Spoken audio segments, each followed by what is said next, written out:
की प्राण प्रतिष्ठा हो जाएगी। एक ऐसा दिन जिसका इंतजार 500 सालों से किया जा रहा था। एक ऐसा दिन जिसके इंतजार में न जाने कितनी पीढ़ियां खत्म हो गईं। एक ऐसा दिन जिसकी लड़ाई में न जाने कितने लोगों ने अपने प्राण गंवाए। एक पल के लिए जरा सोच कर देखिए कि 16वीं शताब्दी में भी ऐसे लोग थे जिनका सपना था कि अयोध्या में राम मंदिर को देखिए।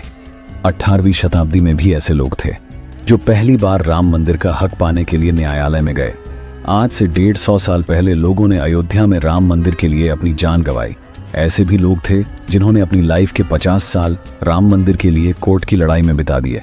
वो आज हमारे बीच नहीं है और वो ये दिन देख भी नहीं पाए। और एक आप और हम है जो अपने जीते जी इसी जीवन काल में अयोध्या में भगवान श्री राम का मंदिर देखने जा रहे हैं। उन प्रभु श्री राम का मंदिर जिसे आज भी कई लोग काल्पनिक मानते हैं। अभी भी कई विधर्मियों के साथ साथ कुछ हिंदू भी मानते हैं कि राम एक कहानी के पात्र मात्र है। उनके मन में संदेह है कि राम असलियत में हुए थे या फिर वे काल्पनिक कहानियों के पात्र मात्र है। और ये अविश्वास इसलिए उत्पन्न हो रहा है क्योंकि हम अपने शास्त्रों का अध्ययन नहीं करते हैं और सुनी सुनाई बातों के भ्रमजाल में फंस जाते हैं। तो इस प्रस्तुति में हम भगवान राम और अयोध्या के बारे में 14 ऐसी शास्त्र सम्मत बातें बताएंगे जिससे आपका विश्वास तो दृढ़ बनेगा ही, साथ में आपको यह सुनिश्चित करने में भी आसानी होगी कि भगवान श्री राम किस्से कहानियों का हिस्सा नहीं बल्कि हकीकत में हुए थे। तो मेरी आप सबसे यही विनती है कि इस प्रस्तुति को पूरा देखिए और अपने सर्कल में हर जानने वाले इंसान से इस प्रस्तुति को शेयर करिए ताकि वो ये जान पाए कि अयोध्या में भगवान श्री राम का मंदिर बनने का महत्व क्या है। मित्रों, सबसे पहले जानते हैं अयोध्या के बारे में कि अयोध्या शब्द का अर्थ क्या है। अकारो ब्रह्म च प्रोक्तम यकारो विष्णु रुच्यते धकारो रुद्र रूपश्च अयोध्या नाम राजते। इस श्लोक में अगस्त महर्षि व्यास महर्षि को अयोध्या नाम का अर्थ और महत्व बताते हैं और कहते हैं कि अयोध्या शहर का नाम अयोध्या क्यों रखा गया है। वो कहते हैं कि अक्षर ब्रह्मा को इंगित करता है, यह अक्षर भगवान विष्णु को दर्शाता है और ध अक्षर रुद्र के रूप में है। इस तरह अयोध्या ब्रह्मा, विष्णु और रुद्र तीनों का स्वरूप है। इस तरह अयोध्या नाम का संदर्भ हमें स्कंद पुराण में मिलता है। नंबर 2, अयोध्या का भूगोल। स्कंद पुराण अयोध्या के भूगोल के बारे में बहुत ही महत्वपूर्ण जानकारी देता है। इसमें कहा गया है कि अयोध्या 2 नदियां तमसा और सरयू के बीच की भूमि का जो मछली के आकार का भाग है वही अयोध्या है। इस पुराण में अयोध्या के बारे में वनस्पति, स्थलाकृति, पहाड़ियों, पर्वतों, खेतों और बहुत कुछ स्थानीय परिवेश के बारे में विस्तार से बताया गया है। लेकिन संक्षेप में कहें तो अयोध्या शहर मत्स्याकृतिरियम यानी 2 नदियों तमसा और सरयू के बीच का मछलीनुमा भूभाग है। नंबर 3, तमिल के तिरुवायमोली में अयोध्या।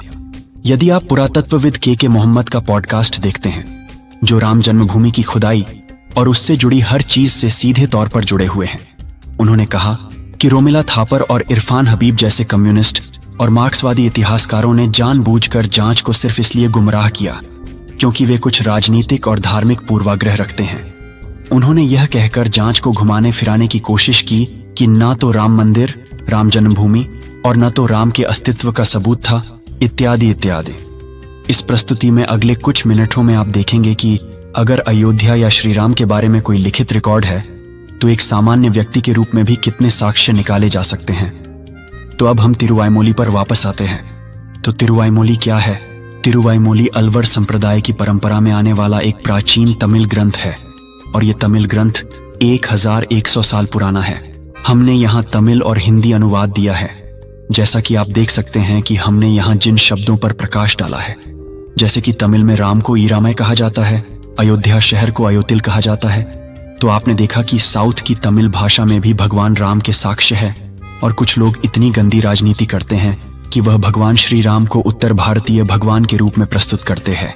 ये राजनीति का सबसे निचला स्तर है।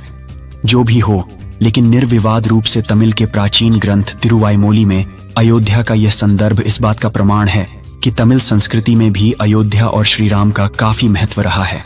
नंबर 4, अयोध्या में सबसे पहली मूर्ति। अयोध्या में राम मंदिर का बनना यह एक बार का मामला नहीं है, ये कई बार बना है और कई बार टूटा है।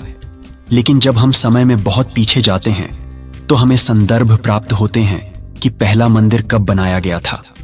स्कंद पुराण के अनुसार सबसे पहले मंदिर का अभिषेक भगवान के भक्त विष्णु शर्मा ने किया था और भगवान महाविष्णु ने अपने भक्त विष्णु शर्मा को स्वप्न में अयोध्या में श्री राम के जन्म स्थान में विष्णु की एक मूर्ति का अभिषेक करने का निर्देश दिया था और जिसे विष्णु हरि नाम से पुकारा जाता था। यह वो पहली मूर्ति थी जिसे राम जन्मभूमि स्थान पर प्रतिष्ठित किया गया था। ये वेद व्यास महर्षि द्वारा लिखित स्कंद पुराण के साक्ष्य है। नंबर 5, राम जन्मभूमि का स्थान। इसे बहुत ध्यान से सुने। तस्मात् स्थान्त ऐशाने राम जन्म प्रवृत्तते जन्म स्थानमिदं प्रोक्तम मोक्षादि फल साधनम विघ्नेश्वरात् पूर्व भागे वासिष्ठादत्तरे तथा लौमशात् पश्चिमे भागे जन्म स्थानम ततः स्मृतम। ये वेद व्यास महर्षि द्वारा स्कंद पुराण में राम जन्मभूमि के सटीक स्थान के बारे में लिखे गए शब्द हैं। अनुवाद इस प्रकार है। सरयू और तमसा नदियों के बीच पश्चिम में विघ्नेश्वर, दक्षिण में वशिष्ठ महर्षि, पूर्व में लोमस महर्षि द्वारा संरक्षित स्थान पर जन्म स्थान मिदम प्रोक्तम यानी राम जन्मभूमि जन्म स्थान स्थित है। जैसा कि आप यहां जन्म स्थान शब्द को देख सकते हैं और यह मोक्ष प्राप्त करने का केंद्र है। यह बहुत ही महत्वपूर्ण शब्द है। राम जन्मभूमि शब्द कोई राजनीतिक शब्द नहीं है या किसी विशिष्ट राजनीतिक दल के लिए कोई रुचि का शब्द नहीं है। यह हजारों वर्षों से भगवान श्री राम के जन्म स्थान के प्रति आकर्षण का केंद्र रहा है। यदि आप स्कंद पुराण पढ़ेंगे तो भगवान श्री राम के जन्म स्थान को दिया गया महत्व अविश्वसनीय है। यहाँ राम जन्मभूमि के महत्व को समझाने वाले अध्याय पर अध्याय हैं। हम सभी बातों को तो यहाँ नहीं बता सकते, लेकिन मैं यहाँ इस बात पर जोर देना चाहता हूँ कि इस स्थान का अविश्वसनीय आध्यात्मिक महत्व है। स्कंद पुराण में यह स्पष्ट रूप से उल्लेख किया गया है कि राम जन्मभूमि की रक्षा एक तरफ विघ्नेश्वर, दूसरी तरफ लोमस महर्षि और तीसरी तरफ वशिष्ठ महर्षि करते हैं। राम जन्मभूमि के बारे में स्कंद पुराण में कहा गया है कि पहली पूजा विघ्नेश्वर मंदिर में की जानी चाहिए और फिर लोगों को राम जन्मभूमि के लिए आगे बढ़ना चाहिए। ये स्कंद पुराण में अक्षरशः लिखा गया है, इसलिए लोगों को ज्ञान की खास जरूरत है, इसीलिए वो खुद इन शास्त्रों को पढ़े। हमारे समाज का एक ऐसा वर्ग है जिसने कहा है कि उस स्थान में एक अस्पताल क्यों नहीं बनाते, उस स्थान पर स्कूल क्यों नहीं बनाते। वाह, बहुत अच्छा लग रहा है ना। मैं उन सभी लोगों से यही कहना चाहता हूँ, आप अपने घर में ही एक अस्पताल या स्कूल क्यों नहीं बनाते। अपने घर को एक स्कूल और अस्पताल में परिवर्तित करें। जाहिर तौर पर तत्काल प्रतिक्रिया ये होती है कि आप कौन होते हैं ये कहने वाले, तो यही बात यहाँ भी लागू होती है। जाहिरा तौर पर यहाँ वही है जो यह है। भगवान श्री राम की जन्मभूमि स्वयं श्री राम की संपत्ति है, बल्कि मौलिक अधिकार। इसलिए जब सुप्रीम कोर्ट में रामलल्ला विराजमान का प्रतिनिधित्व किया जा रहा है तो भगवान श्री राम को अपनी भूमि के लिए लड़ने वाले एक भौतिक व्यक्ति के रूप में प्रस्तुत किया गया है। तो आप कौन होते हैं किसी और की संपत्ति में अस्पताल और स्कूल बनाने का सुझाव देने वाले। नंबर 6, 7 मोक्षदायी नगर। भारत में 7 पवित्र शहर हैं जो मोक्ष या परम मोक्ष के सर्वोत्तम स्थानों के रूप में प्रकट होते हैं।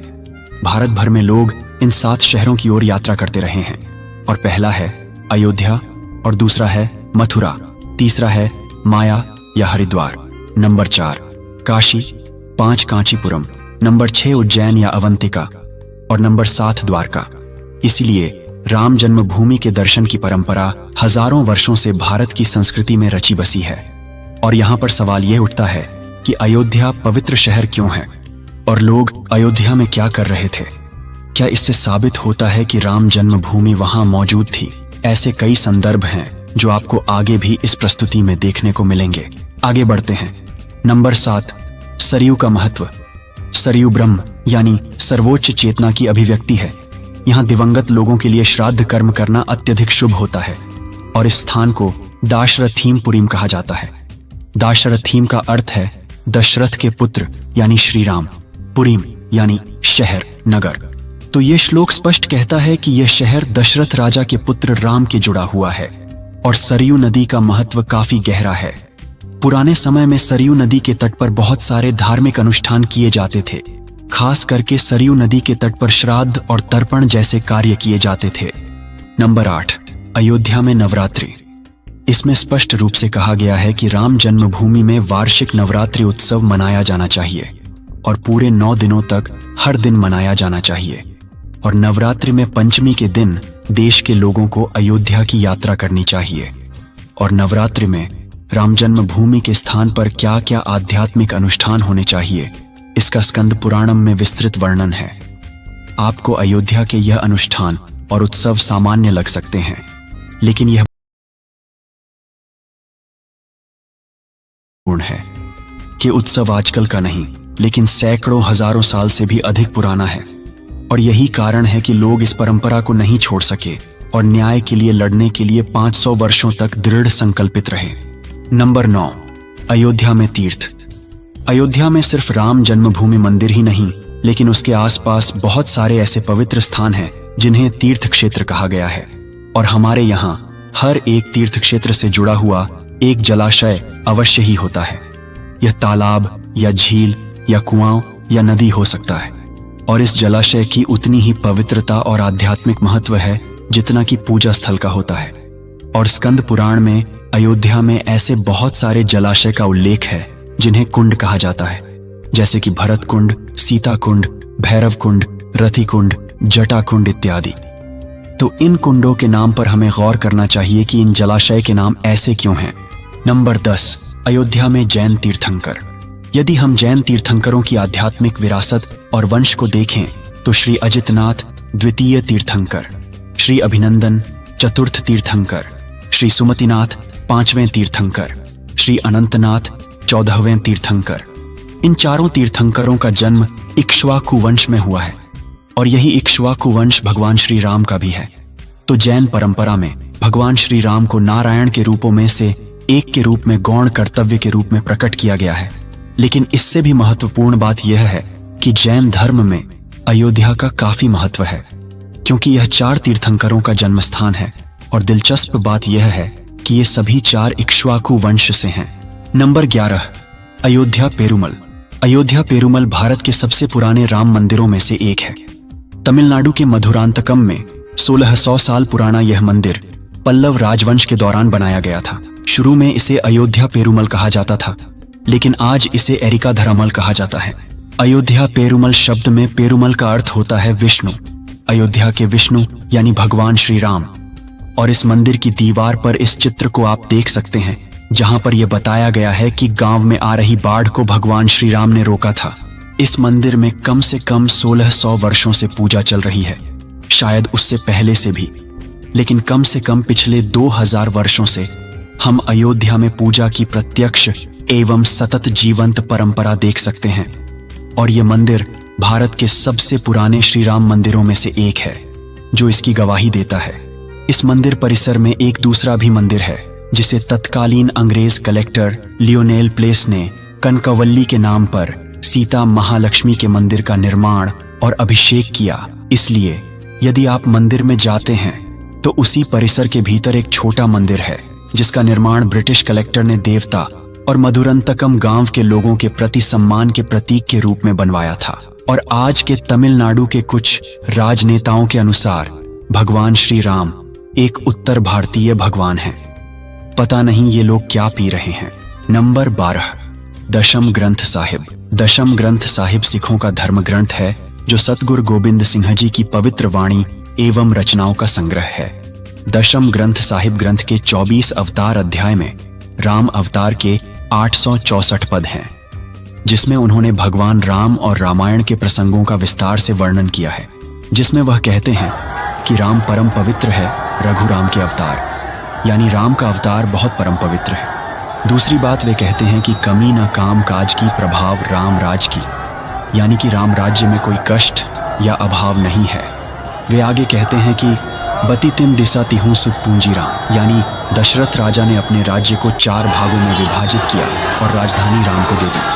आगे दशम ग्रंथ साहिब में अयोध्या, श्री राम और रामायण का खूब जिक्र मिलता है। दरअसल पिछली 2 शताब्दियों में राम जन्मभूमि की दिशा बदलने वाले पहले प्रतिरोध का नेतृत्व सिखों ने भी किया है। भगवान श्री राम के अभिषेक या प्राण प्रतिष्ठा के दिन सिख समुदायों द्वारा एक विशाल आयोजन किया जाता है।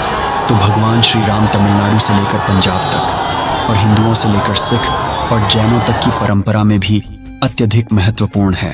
नंबर 13, अयोध्या की और प्राण वाराणसी। प्रतिष्ठा हो जाएगी। राम जन्मभूमि एक की ऐसा दिन खुदाई और जिसका जांच इंतजार और 500 कानूनी सालों से प्रक्रिया किया के जा रहा दौरान था।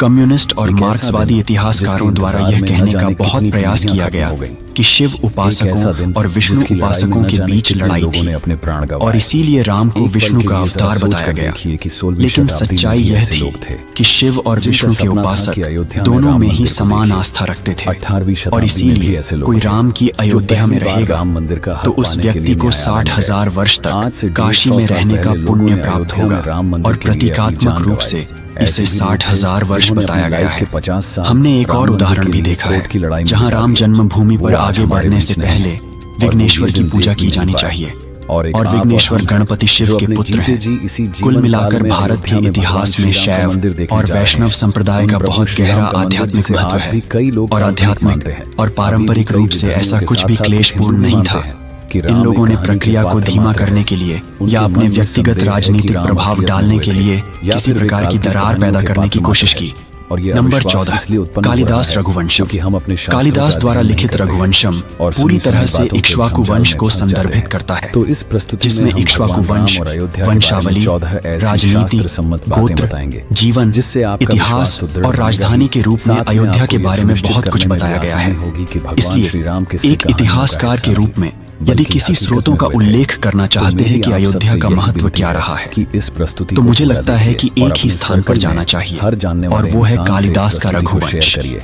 जैसे ताकि कि वो आप ये देख जान सकते पाए हैं कि यहाँ अयोध्या में उदाहरण के भगवान तौर श्री पर एक श्लोक दिया गया है। इसमें बताया गया है कि सरयू का जल इक्ष्वाकु वंश की भूमि महानगर अयोध्या से होकर गुजरता है। रघुवंश में या कई अन्य ग्रंथों में भी अयोध्या एक समृद्ध शहर रहा है। आप देख सकते हैं कि वहां बहुमंजिला इमारतें, सुनियोजित जलापूर्ति व्यवस्था, सिंचाई और वाणिज्य था। सदियों से अयोध्या के इस स्थान पर बहुत कुछ विकसित किया गया है। तो ये सभी 14 तथ्य है जो भारत के विभिन्न हिस्सों से अयोध्या के आध्यात्मिक, ऐतिहासिक और सांस्कृतिक महत्व को विस्तृत करते हैं। अभी हम विदेशी यात्रियों द्वारा लिखे गए ऐतिहासिक अभिलेखों पर तो गए ही नहीं है, हमने इंडोनेशिया, जावा और कुछ अन्य संस्कृतियों और परंपराओं की तरफ भारत के बाहर रामायण के संदर्भों पर बात भी नहीं की है। फिर भी यह संदर्भ बताते हैं कि अयोध्या निश्चित रूप से राम जन्मभूमि थी। ये सिर्फ 14 तथ्य ही नहीं है। यदि आप वास्तव में सच्चाई जानना चाहते हैं तो आपको 400 संदर्भ या इससे भी अधिक संदर्भ मिल सकते हैं। तो मित्रों, हमारा यह उत्तरदायित्व है कि इस जानकारी को ज्यादा